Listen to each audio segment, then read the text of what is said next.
Welcome to story time. Today story புன்னகைக்கும் பட்டாம்பூச்சி. எல்லாரும் வரிசையிலே நில்லுங்கள். நாம் இப்போது பூங்காவுக்கு போகிறோம் என்றார் லைலா மிஸ். இதை கேட்ட மாணவர்களுக்கு மகிழ்ச்சி தாக்கவில்லை. அனைவரும் கலகலவென்று பேசியபடி கை கோர்த்து கொண்டு வரிசையில் நின்றார்கள். ஆனால் காவ்யா மட்டும் தனியாக நின்றாள். அவள் இந்தா பள்ளிக்கு புதியவள். எங்கே அவளுக்கு நண்பர்கள் யாரும் இல்லை. கம்பளி பூச்சி வளர்ந்ததும் என்ன ஆகும்னு உங்களுக்கு தெரியுமா என்று கேட்டார் லைலா மிஸ். இந்த பள்ளி மட்டுமல்ல, இந்த ஊரே காவ்யாக்கு புதிதுதான். அவளும் அவளுடைய குடும்பத்தினார் இப்போதுதான் அவர்களுடைய கிராமத்திலிருந்து பெங்களூருக்கு மாறி வந்திருந்தார்கள். காவ்யாவின் பெற்றோர் கட்டிட வேலை செய்து கொண்டிருந்தார்கள். பாதி கட்டப்பட்ட கட்டிடத்தில் வசிப்பது மிகவும் சிரமம். காற்றில் புகைவாசம் அடிக்கும். இரவிலும் கார்களின் ஹாரன் சத்தம் தொடர்ந்து கேட்டபடி இருப்பதால் தூக்கமே வராது. பெங்களூரில் எங்கு பார்த்தாலும் உயரமான கட்டிடங்கள், விரைந்தோடும் கார்கள், சுறுசுறுப்பான மனிதர்கள். காவ்யா பள்ளியில் சேர்ந்து ஒரு வாரம்தான் ஆகிறது. இன்னும் அவள் யாரிடமும் பேசக்கூட இல்லை. உண்மையில் மற்றவர்களிடம் பேசுவதற்கு காவ்யா மிகவும் பயந்தாள். ஒருவேளை என்னுடைய கிராமத்தது பேச்சை அவர்கள் கேலி செய்வாளே, நான் இதுவரை பள்ளிக்கே சென்றது கிடையாது என்று தெரிந்து கொண்டு என்னை கிண்டலடிப்பார்களே. ஆனால் பெங்களூரு போன்ற ஒரு இரைச்சல் மிகுந்த நகரத்தில் காவ்யா எவ்வளவு நாள்தான் மௌனமாக இருக்க முடியும்? அவள் உள்ளே நடுக்கத்தோடு மெல்ல கையை தூக்கினாள். கம்பளி பூச்சிகள் வளர்ந்தவுடன் பட்டாம்பூச்சிகளாக மாறும் என்றால் காவ்யா. சரியாகச் சொன்னாய் காவ்யா என்றால் லைலா மிஸ். கம்பளி பூச்சிகள் சில வாரங்களுக்கு தான் கம்பளி பூச்சிகளாக இருக்கும். அப்போது அவை நாள் முழுக்க இலைகளைத்தான் சாப்பிட்டுக் கொண்டு இருக்கும் என்று விலகினாள் காவ்யா. அந்த வகுப்பில் இருந்த மேரி என்ற பெண்ணுக்கு இதில் ஆர்வம் பிறந்தது. இப்படி எந்த நேரமும் இலைகளை சாப்பிட்டால் கம்பளி பூச்சிகள் மிகவும் குண்டாகிவிடுமே என்று கேட்டாள். ஆமாம், அவை சில வாரங்களுக்குள் நன்கு வளர்ந்தது பெரியவை ஆகிவிடும் என்றாள் காவ்யா. இப்படி நிறைய இலைகளை சாப்பிட்ட பிறகு கம்பளி பூச்சிகள் செடிகளின் பக்கங்களில் பட்டுக்கூடுகளை கட்டுகின்றன, அதற்குள் தங்கிக் கொள்கின்றன. இந்த கூட்டுப்புழுக்கள்தான். உண்மைதான் காவ்யா. இந்த புழுக்கள் சுமார் 2 வாரங்களுக்கு கூட்டுக்குள் இருக்கும். அதன் பிறகு அவை ஆஹா, நாம் பூங்காவுக்கு வந்துவிட்டோம் என்றாள் மேரி. பூங்காவை பார்த்த காவ்யா ஆனந்தத்தில் திக்கு முக்காடினாள்.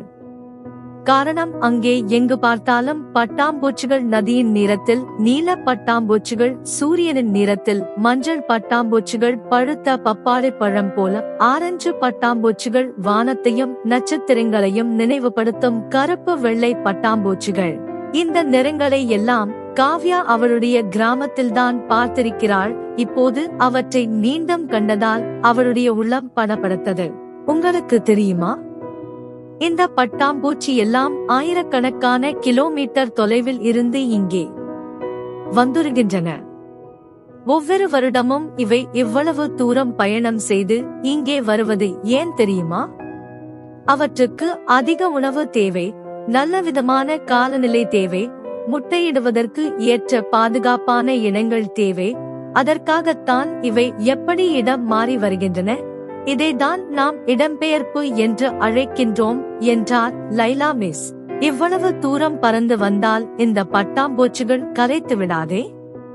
பாவம், சிறகடித்து அவற்றுக்கு வலிக்குமே என்று யாரோ கேட்டார்கள். காற்று பலமாக வீசும் பொது பட்டாம்பூச்சிகள் சிறகடிப்பதில்லை. அவை தங்களுடைய சிறகுகளை விரித்துக் கொண்டு அப்படியே காற்றில் மிதந்து வரும் என்று காவ்யா விளக்கினார். மிகவும் சிரமமான பயணம்தான் என்று காவ்யாவின் காதில் கிசுகிசுத்தாள் மேரி. இதை கேட்டதும் தான் பேருந்தில் பெங்களூருக்கு வந்ததை நினைத்துக் கொண்டாள் காவ்யா. அவர்கள் வந்த பேருந்தில் உட்கார இடமே இல்லை. பெட்டிகளுக்கு நடுவே சிரமப்பட்டு அமர்ந்தபடி மணிக்கணக்காக பயணம் செய்ய வேண்டியிருந்தது. போதாத குறைக்கு பேருந்து வந்த சாலையும் சரியில்லை, தூக்கி போட்டது. ஒருவேளை காற்று பலமாக வீசும்போது இந்த பட்டாம்பூச்சிகளும் அப்படித்தான் உணருமோ? பட்டாம்பூச்சிகள் ஓரிடத்திலிருந்து இன்னொரு இடத்திற்கு செல்லும்போது நதிகள்தான் அவற்றுக்கு வழிகாட்டுகின்றன என்றார் லைலா மிஸ். பறந்து வருகிற வழியில் அவை அவ்வப்போது நதிக்கரைகளில் இறங்கி ஓய்வெடுக்கும், அங்குள்ள கனிமங்களை தங்கள் காலில் தோய்த்துக் கொள்ளும். நாங்கள் இதனை சேற்றில் ஆடுதல் என்போம். ஆஹா, பட்டாம்பூச்சிகள் இஷ்டம் போல் சேற்றில் ஆடலாமா? அவை கொடுத்து வைத்த பிராணிகள்தான் என்றாள் மேரி. சேற்றில் ஆடுவது மிகவும் மகிழ்ச்சியான விஷயம் என்று சிரித்தாள் காவ்யா. ஆனால் எப்போதெல்லாம் சேட்டுக்கட்டைகளை காண முடிவதில்லை. காவ்யாவின் கிராமத்தில் ஒரு நதி உண்டு. ஆனால் அந்த நதியின் கரையிலிருந்த மண்ணை எல்லாம் வண்டிகள் வந்து வரி சென்று விட்டன. இதனால் வெப்பம் அதிகரித்தது, மழை குறைந்தது, நதி வறண்டு போனது. இதன் விளைவாக அங்கே எப்போது சேற்றுக்குட்டைகளும் இல்லை, பட்டாம்பூச்சிகள் காலை தேய்க்க இடமும் இல்லை.